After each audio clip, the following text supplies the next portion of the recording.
모발에 관심이 많은 분들이 보면 좀 알만한 성분들이죠. 두피 모공을 막는다. 무조건 나쁜 게 아니라 냐가 더 핵심이에요. 탈모 개선에 조금이라도 의학적 근거가 있는 성분이 두 가지 있는데요. 자, 요거 한번 보세요. 이게 제가 최근에 진료실에서 받은 질문인데 샴푸 성분표를 찍어서 보내주신 겁니다. 여기 보시면 설페이트, 실리콘 등등 모발에 관심이 많은 분들이 보면 좀 알만한 성분들이죠. 이런 성분이 있으면 바로 버리라는 분들도 계시는데 진료를 보다 보면 샴푸 때문에 두피가 뒤집어지고 탈모도 심해지는 분들이 꽤 많거든요. 근데 이게 재밌는 게 같은 성분을 쓰는데 어떤 분은 두피가 안정되고요, 어떤 분은 가렵고 뒤집어져요. 똑같은 샴푸인데 왜 사람마다 반응이 이렇게 다를까요?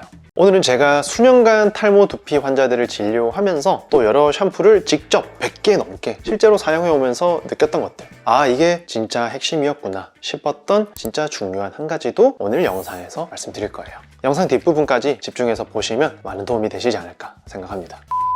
자, 우리가 샴푸를 알아볼 때 인터넷을 보다 보면 이 성분은 두피의 독소예요, 탈모를 유발하는 성분이에요, 이런 말들 정말 많이 보셨을 거예요. 근데 이런 성분들이라고 해서 무조건 나쁜 게 아니라 나와 맞느냐 안 맞느냐가 더 핵심이에요. 자, 일단 첫 번째로 세정력이 강한 계면활성제죠. 설페이트류 계면활성제 성분입니다. 세정력이 강한 성분이기 때문에 악성 지성인 두피를 가진 분들께는 좀 권장드리는 편인데, 다만 다른 성분들보다 접촉성 피부염, 알러지 유발 물질이 되는 근거가 높다는 게 가장 큰 문제예요. 내 두피 타입과 궁합까지 맞지 않으면 두피가 뒤집어지고 난리가 날 수 있는 겁니다. 두 번째는 실리콘입니다. 실리콘도 몇 년 전에 엄청 공포 마케팅을 해서 실리콘 있는 샴푸는 꼭 피해라, 두피 모공을 막는다, 이런 말들이 많았거든요. 근데 샴푸 속의 실리콘 성분은요, 모발 표면에 코팅제 역할을 하는 거고 머리카락을 미끄럽게 하고 손상을 덜 받게 만들어줘요. 두피에는 직접적으로 큰 해가 되는 게 아니라서 정작 논문을 찾아봐도 실리콘이 탈모를 유발한다는 근거는 없습니다. 아무리 찾아봐도 그런 근거는 없어요. 다만 모발이 너무 얇고 가벼워서 볼륨이 잘 안 사는 분들, 볼륨이 고민인 분들은 이 실리콘이 들어간 제품을 사용하면 확실히 머리결이 조금 더 좋아지는 느낌이 있는 동시에 머리카락이 조금 더 무거워지면서 볼륨이 죽어 보일 수는 있어요. 그래서 두피 건강에 대한 문제라기보다는 사용감의 문제가 이 실리콘 때문에 생길 수는 있다. 세 번째는 성분에 대한 공포가 만들어내는 착시 현상입니다. 샴푸 성분만 갖고 이거는 독이다, 저거는 탈모 성분이다, 이러는 건 사실상 마케팅에 가까워요. 의학적으로 보면 탈모에 가장 크게 영향을 주는 거는 유전이고 호르몬이고 두피 염증 등등 내 생활 습관이에요. 그런데 사람들이 성분표만 보고 판단을 해버리다 보니까 안전 성분 초록색, 노란색, 빨간색 이렇게 나눠서 하게 됐는데, 그런 것들이 의미가 없는 건 아니지만 결정적인 건 아니라는 거예요. 가장 결정적인 건 이 샴푸가 세정력이 내 두피에 맞는지, 사용감이 나한테 맞는지, 내 생활 리듬에 맞는지, 내 스타일에 맞는지, 이런 게 가장 중요하고 결정적인 겁니다. 저는 그래서 항상 샴푸를 고를 땐 직접 써보고 느껴봐야 된다고 말씀드리거든요. 성분은 참고만 하고 실제로 썼을 때 느끼는 사용감이 가장 중요하다. 그래서 이제는 두피 타입별로 정확하게 한번 정리를 해드릴게요. 유분이 많은 지성 두피를 가진 분들은 오후만 돼도 두피가 떡지고 번지르르해지는 타입이에요. 두피에 또 너무 과도하게 피지가 쌓이는 걸 방치하게 되면 또 이게 문제가 되는데, 일단은 미녹시딜 흡수에 방해가 되기도 하고요, 두피염이나 모낭염의 악화 원인이 되기 쉽기 때문에 기름도 너무 방치하게 되기보다는 적당하게 너무 건조해지지만 않는 선에서는 청결하게 제거를 해주는 게 좋다는 거. 피지 분비가 많아서 세정력이 약한 샴푸를 쓰면 금방 기름지고 냄새가 날 수 있어요. 그래서 이런 분들은 설페이트류 강한 계면활성제를 쓰거나 아니면은 기타 좀 더 순한 계면활성제라도 함량이 높은 샴푸를 쓰는 게 좋습니다. 어쨌든 세정력이 어느 정도 있는 샴푸를 쓰는 게 좋다. 그런데 여기서 주의해야 하는 점은 너무 강한 샴푸로 기름기를 한 번에 쭉 빼지 마시고요, 순간적으로 두피가 너무 건조해지지 않게 해야 됩니다. 안 그러면 오히려 피지 분비가 많아지면서 수부지를 만들 수 있거든요. 수분 부족형 지성 두피, 그래서 악순환이 생기는 겁니다. 유수분 밸런스가 일정하게 잘 유지되도록 적당한 세정력의 샴푸로 아침 저녁 2번 감는 거 가장 권장해드립니다. 저도 고등학교 한 2학년 때쯤부터 지금까지 거의 매일매일 아침 저녁으로 감고 있어요. 그래서 어느 정도 밸런스 잡는 게 중요하고요. 이런 분들은 중성용을 먼저 써보고 부족하면 지성용 샴푸를 한번 사용해보세요. 왜냐하면 우리 시중에 지성용이라고 나와 있는 샴푸들은요, 진짜 완전히 지성력을 타겟으로 하는 샴푸이기 때문에 세정력이 엄청 강한 경우가 많아요. 저도 막 그렇게 기름이 적은 편은 아닌데 이런 지성용 샴푸만 쓰면 엄청 건조해지면서 두피가 아예 그냥 뒤집어져 버리더라고요. 그리고 또 하나는요, 멘톨이나 이런 박하 성분은 피하는 게 좋아요. 순간은 시원하고 뭔가 두피가 개운해지고 깨끗해진 것 같지만 이 성분들이나 화하게 만드는 느낌들이 오히려 두피를 조금 더 자극되게 만들고 괴롭히는 게 돼버리니까 멀리 봤을 때는 좋지 않은 경우가 많습니다. 두 번째는 건성, 민감성, 가려움, 문제성 두피를 가진 분들. 이렇게 두피가 건조하고 민감한 분들은요, 샴푸만 바꿔도 당기고 자극이 쉽게 옵니다. 좋은 샴푸, 순한 샴푸로 바꿔도 초반에는 자극을 느낄 수 있는 분들도 많아요. 그만큼 민감하고 예민한 두피니까. 보통 이런 두피가 자주 가렵고 각질도 비듬도 더 잘 올라오는데, 이런 각질 비듬을 없애겠다고 강한 샴푸를 쓰거나 마사지를 너무 과하게 하면 안 되고요. 스케일링을 하는 것도 절대 추천드리지 않습니다. 이런 두피는요, 무조건 적당한 세정력에 순하고 저자극 샴푸가 기본이 돼야 돼요. 만약에 이런 두피가 세정력 강한 샴푸를 쓰잖아요. 두피 장벽을 다 벗겨내고 이 세정에 의한 자극을 버티질 못해요. 그래서 두피가 건조해지고 염증이 심해지고 가려워지고 두피를 긁게 되고 2차 손상이 생기고 모낭염이 생기고 머리카락 빠지고 이렇게 악순환이 고리에 빠지는 거거든요. 그래서 이런 예민한 분들은요, 최대한 세정력도 약하고 덜 자극적인 샴푸로 아침 저녁 횟수를 잘 찾아가는 게 첫 번째가 돼야 된다. 그래서 설페이트, 멘톨 없는 샴푸, 인공 향료 배합이 너무 높지 않은 것들 생각해야 되고, 향료가 있더라도 약간 천연 향료나 이런 쪽을 조금 생각하시는 게 좋고, 그리고 보습 성분이 많은 샴푸를 쓰는 것도 좋아요. 판테놀이나 글리세린 이런 게 기본적으로는 보습을 제공하는 성분들이기 때문에 이런 성분들이 조금 앞쪽에 있는 샴푸를 사용하면 조금이라도 더 두피를 촉촉하게 유지해주는 경향이 있기 때문에 샴푸를 선택할 때 이 부분도 참고하시는 게 좋아요. 자, 세 번째는요, 비듬이 많은, 두피 각질이 많은 분들.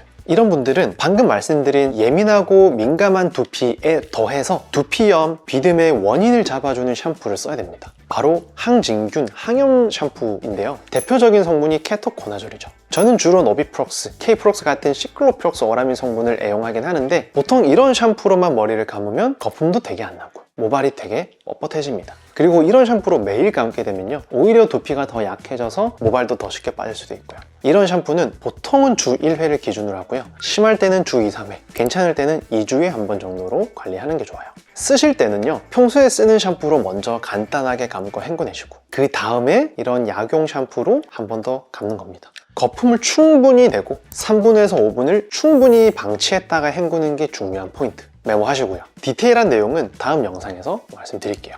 자, 네 번째는 제가 번외로 넣어봤는데, 얇고 볼륨 없는 모발 타입을 가진 분들. 두피는 괜찮은데 머리가 너무 가늘고 약한 분들 있잖아요. 볼륨이 어떤 샴푸를 써도 잘 안 살고 빨리 죽을 거예요. 원래 모발이 약하고 가늘었던 분들은 답이 없는 경우가 많지만 그나마 그래도 양모감이 좋은 샴푸를 선택하시는 게 답인 경우가 많아요. 샴푸를 만들 때 컨디셔닝 배합을 낮추고요, 세정력을 살짝만 높여도 양모감이 높아지거든요. 약간 볼륨이 있어 보인다고요. 다만 모발이 조금 뻣뻣해지는 게 커져요. 컨디셔닝 배합이 높은 일반 샴푸, 실리콘 함유 샴푸 또는 샴푸, 린스, 올인원 제품은 반드시 지향하셔야 볼륨 있는 모발을 하루는 잘 유지할 수 있을 거예요. 세 번째 본론입니다. 샴푸는 치료제가 아닐까? 저는 보조 치료제라고 생각합니다. 우선 샴푸는 기본적으로 두피를 씻어내는 제품이에요. 3, 4분 씻는다고 해서 모낭 깊숙한 곳까지 샴푸 성분이 들어가기는 사실상 힘든 경우가 많고요. 샴푸만으로 탈모가 멈추거나 새로운 모발이 자라기는 어려워요. 하지만 두피를 개선시켜서 모발의 굵기나 이런 모발의 결이, 모발의 질이 달라지기도 하고요. 볼륨을 적당히 잡아줌으로써 하루하루 조금 더 풍성해 보이도록 만들어주는 역할을 해요. 그리고 시중 여러 가지 샴푸 성분들 중에서 탈모 개선에 조금이라도 의학적 근거가 있는 성분이 두 가지 있는데요. 첫 번째가 바로 카페인입니다. 카페인을 먹으면 모발에 안 좋다, 예전에 영상으로도 말을 했었는데 하루 한 잔 정도까지는 괜찮아요. 과할 때 그게 문제가 될 수 있다는 거죠. 두피에 바르거나 쓰게 되면 오히려 모낭 활성을 높이기 때문에 바르는 건 괜찮아요. 카페인은요, 실험실 연구와 사람을 대상으로 한 연구에서 모낭 성장기를 자극한다는 게 밝혀졌고 DHT를 억제할 수 있다는 가능성도 제기가 됐고요. 모발 굵기 증가의 임상 가능성도 나왔어요. 그래서 이런 긍정적인 결과들이 보고됐기 때문에 샴푸 중에서는 가장 근거가 탄탄한 편이고요. 실제로 카페인 1%가 함유된 샴푸 또는 제품군에 대해서는 식약처에서 탈모 증상을 완화시키는 기능성 화장품이라고 자격을 부여하기도 합니다. 다만 샴푸는 금방 씻기기 때문에 탈모 치료가 아니라 두피 환경, 모낭 환경을 조금 더 도와주고 볼륨감을 제공하는 치료 보조 역할을 한다고 보시는 게 조금 더 정확해요. 두 번째 근거가 있는 성분은요, 케토코나졸이라는 성분입니다. 치료 목적의 이런 약용 샴푸들은요, 기본적으로는 지루성 두피염 치료를 위한 치료제로 개발된 약용 샴푸인데, 이게 탈모에도 도움이 되는 이유는 딱 두 가지예요. 첫 번째는요, 두피 염증을 강하게 잡아주는 효과가 있기 때문에 두피가 개선되면서 모발이 개선이 되고요. 두 번째는 이렇게 모낭 주변 환경을 안정시키면서 일부 연구에서는 탈모약인 이 피나스트리드만큼의 굵기 개선 효과가 보고되기도 했어요. 물론 두피 모발 개선에 효과가 있는 것은 인정을 하지만 피나스트리드만큼의 효과라고 하기에는 솔직히 이건 너무 간 것 같기도 합니다. 그래서 어쨌든 기름 많고 각질 비듬 있고 홍조나 가려움 반복되는 염증 기반 두피를 가진 분들은 주 1회 케토코나졸 또는 시클로피럭스 오라미 샴푸를 사용하는 게 도움이 많이 된다. 반드시 기억하셔야 됩니다. 탈모 치료의 중심은 탈모약이랑 미녹시딜, 정말 단호하게 말씀드릴 수 있어요. 샴푸가 종종 두피 개선, 모발 개선에 해답이 되는 경우도 있긴 하지만 탈모에서 가장 중요하고 가장 드라마틱한 결과를 나타내는 거는 탈모약이랑 미녹시딜 두 가지가 거의 주가 되는 경우가 많아요. 아무리 좋은 탈모 샴푸라도요, 탈모를 만들어내는 호르몬 DHT를 억제시켜 주진 않거든요. DHT에 의한 남성형, 여성형 탈모는 반드시 이 호르몬을 제어하거나 이 호르몬에 의해서 모낭 안에 생기는 단백질을 제어해야 탈모 치료 효과가 뚜렷하게 나타나요. 그래서 밑빠진 독을 이런 약들로 막아두고 나머지 다른 관리, 탈모 샴푸를 통한, 미녹시딜을 통한, 영양제를 통한 이런 관리들을 전반적으로 다 같이 해나가는 거죠. 두 번째, 국소 미녹시딜은 워낙 많이 들어보셔서 아시겠지만 남녀노소 부담 없이 쓸 수 있고 효과도 좋고 FDA 승인도 나 있고 가장 권장드리는 방법 중에 하나입니다. 그래서 보통 모낭이 어느 정도 이상 위축되고 작아져서 약해진 상태에서는 영양 공급이 떨어지기 때문에 다시 굵어지는 회복이 쉽지가 않은 경우가 있거든요. 근데 미녹시딜은 산소와 영양이 충분히 잘 가도록 혈류를 충분히 공급해주는 수단이 되기 때문에 모발의 성장기를 연장해주기도 하고 모낭과 모발의 직경을 증가시키기도 하고 휴지기 모발을 감소시키기도 하고 이런 효과를 충분히 기대해 볼 수 있고 그런 근거도 탄탄한 치료제라는 거. 바르는 게 습관이 안 되고 어려워서 그렇지 습관만 되면은 꽤 괜찮은 치료제예요. 도저히 습관이 안 되고 힘들다, 또는 이걸 발라봤더니 가렵고 진물나고 트러블이 생긴다, 그래서 힘든 경우라면 요즘은 먹는 미녹시딜도 많이 활용되니까 의사와 상담을 통해서 결정을 하시는 게 좋아요. 그리고 어떤 하나만 사용하는 것보다는 탈모약이랑 미녹시딜 두 가지 같이 했을 때 임상 결과가 더 좋으니까 상황이 된다면, 필요한 상황이라면 두 가지 다 하시는 거 권장드립니다. 치료 효과도 더 빠르고 치료 결과도 좋다는 거. 치료가 동반되지 않은 상태에서 샴푸만 바꾸거나 또는 토닉만 바르거나 너무 탈모 치료 효과를 기대하고 그 업체의 악플을 쓰면 안 된다는 거예요. 가장 중요한 거는 전문가와 상담을 통해서 내 탈모가 두피 때문에 생긴 건지, 호르몬 때문에 생긴 건지, 아니면 다이어트 때문에 생긴 건지 그 원인을 일단은 제일 먼저 파악하고 우선돼야 된다는 거. 그래야 헛다리를 짚지 않고 적기에 올바른 치료를 시작할 수 있고 치료 결과도 좋아지거든요. 반드시 기억하셔야 됩니다.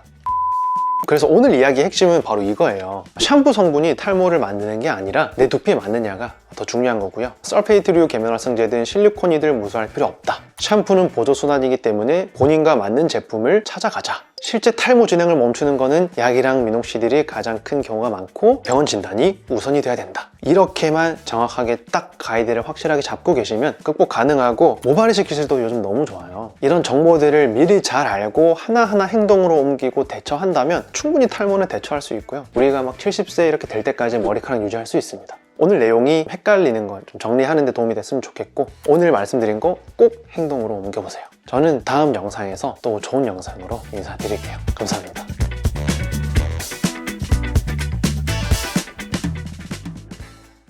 저는 샴푸를 직접 배합을 하고 만들고 결과물까지 내봤잖아요. 그래서 저도 샴푸를 만들 때 두피에 해가 될 수 있는 성분은 기본적으로 다 뺐고요. 단적인 예로 설페이트류 계면활성제로 단가를 낮추기보다는 단가가 조금 더 높아지더라도 두피 건강에 초점을 맞추고 세정력이 너무 약해지지 않도록 보통 이상은 되도록 어느 정도 배합을 맞춰둔 거예요. 그리고 멘톨이나 향료, 알코올류처럼 예민한 두피에서 트리거가 될 성분들은 거의 다 없앴고, 향료도 정말 극소량만 넣어서 전성분을 보면은 맨 뒤쪽에 포함되게 만들어 둔 거예요. 실리콘도 모발을 조금 더 무겁게 만들어서 볼륨을 없애버릴 수 있으니까 실리콘도 완전히 저는 제거를 했고요. 그래서 이런 공포 마케팅 때문에 잘못 알려진 정보들 때문에 이렇게 배합을 한 게 아니라 이러한 이유들 때문에 저는 샴푸를 이렇게 배합을 해놨다라는 걸 말씀을 드리는 거예요. 그리고 모낭 활성에 임상 근거가 있는 카페인도 1% 함량을 맞추어서 같은 샴푸를 쓰더라도 이런 근거가 조금이라도 있는 성분을 넣자 해서 성분을 배합해 놓은 거고요.